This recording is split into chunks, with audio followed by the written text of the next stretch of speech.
Hello, this is my analysis of Life Quest 2 as an educational game. So, the game was made by Big Fish Game, originally released as a computer game in 2012, and then a year later released as a mobile app. The intended audience was never specified, but through the game content and the life it's simulating, I think it's most appropriate for people who are 18 and older just because the game seems to take place after you have graduated from high school and just starting life as an adult. However, from the game's players' review, I've seen a few parents talking about how their kids like to play the game too, so the actual audience are people of all ages. Now, I'm going to talk further about how the game is being played.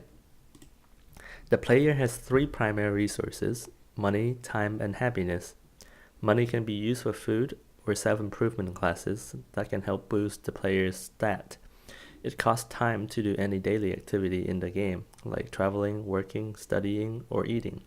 Happiness is not usable, but it is the result of how the players spend their day.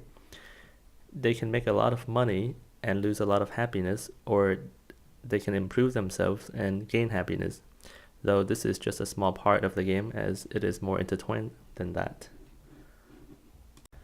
The player also have a set of secondary resources, their stat. It's the intelligence, the charm, and the practicality.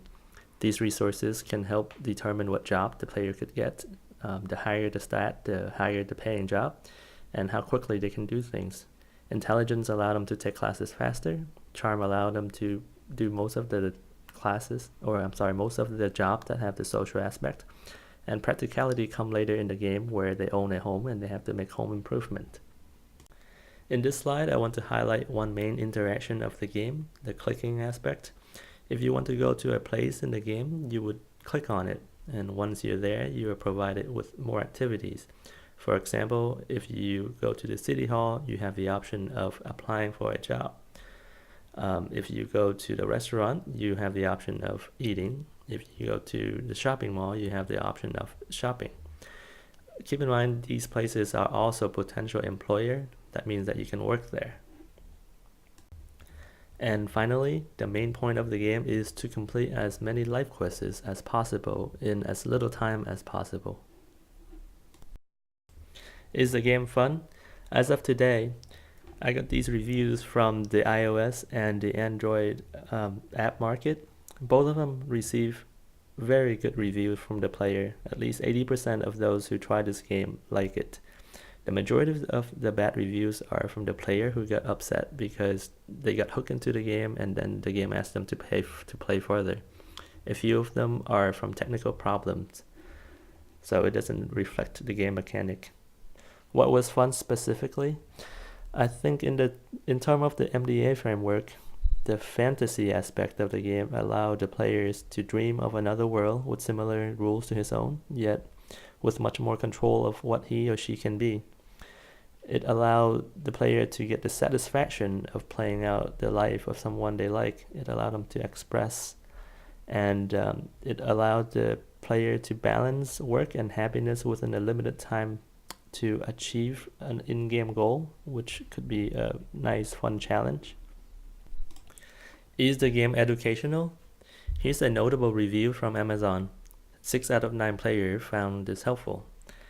This is a fun, easy game which can be played over and over. It allows your person to better themselves through exercise, both community and formal education. I think through this game, most learning are metacognitive in that the knowledge components learned from the game bring higher awareness to how to live a better life. The player learn how to decide what activities to do in life more consciously. Here are 3 examples of learning goals that I think would transfer outside of the game. 1, time can be saved by having an efficient transportation, either a faster car or have a planned route. Big goal can be achieved by having a to-do list of smaller goals. And exercise can give you good health, which can give you more time and energy for your day. So I think the main strength of the game is its accuracy of simulating real-life challenges and joys, which also bring about its weaknesses of its vastly interconnected game mechanism and its learning style that make it very hard to assess the specific thing that the player has learned.